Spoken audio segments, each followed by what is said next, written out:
హర హర శివ శివ హర హర శివ శివ గంగా జలము తెచ్చి నీకు అభిషేకము చేతునంటే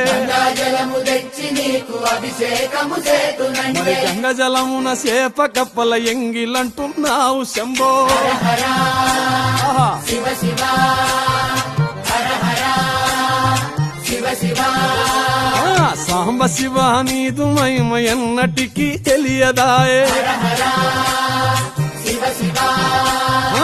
ఆవు పాలు తెచ్చి నీకు అర్పితము చేతునంటే పాలు తెచ్చి నీకు అర్పితము చేతునంటే ఆవు పాలన లేక దూడల ఎంగిలంటున్నావు శంభో శివ శివ గట్టిగా